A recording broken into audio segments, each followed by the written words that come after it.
सद्गुरुनाथ महाराज की जय। महायोगी स्वामी उमानंद सरस्वती की जय। परमपूज्य गुरुदेव महायोगी स्वामी उमानंद सरस्वती यांच्या काश्मीर शैविझम या विषयावरील प्रवचनांच्या आधारे आपण शिवसूत्रांचा अभ्यास करत आहोत।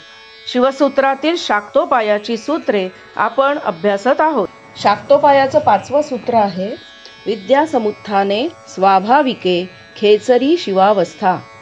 विद्यासमुत्थाने जेव्हा परमज्ञान उदय पावते, स्वाभाविके सहजच आपल्याला काही करावे लागत नाही, खेचरी चिदाकाशात सहस्रारात चैतन्याची परमोच्च स्थिती, आनंदाचे उधाण, शिवावस्था म्हणजे शिवपद। जेव्हा परमज्ञानाचा सहज उदय होतो तेव्हा चिदाकाशातील शिवपदी साधकाचा विहार सुरू होतो। कुंडलिनी कुठेही न अडकता सहस्रारापर्यंत गेली पाहिजे।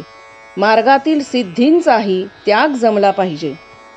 समजा आपण ह्या मार्गाला लागलो, सर्व काही त्यागले, पण सिद्धींच्या लोभामध्ये पडलो तर त्यांचा सुद्धा त्याग झाला पाहिजे।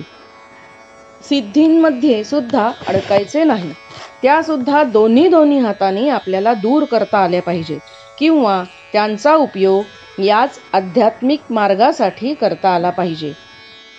तेव्हा ह्या अद्वैताची परमविद्या आपल्याला हस्तगत होईल आणि ती हस्तगत झाली की योगी ह्या सूत्रात सांगितलेली खेचरी मुद्रा प्राप्त करतो। इथे खेचरी मुद्रा म्हणजे हठयोगातील खेचरी मुद्रा नाही, तर खेचरी ही शिवस्थिती आहे, आत्मानंदाचं उधाण। ख म्हणजे आकाश, त्यात जी विहार करते ती आकाश कोणते, तर सहस्राराचे।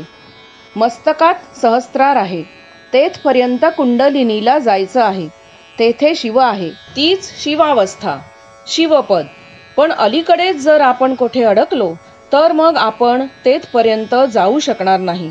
आपली कुंडलिनी इकडे तिकडे प्रलोभनात विलोभनात न अडकता सहस्रारापर्यंत सरळ गेली पाहिजे। परमज्ञानाचा जेव्हा सहजच उदय होतो, मग सत्याची परम अवस्था म्हणजे शिवावस्था, शिवपद, तेथे योग्याचा सहज विहार सुरू होतो।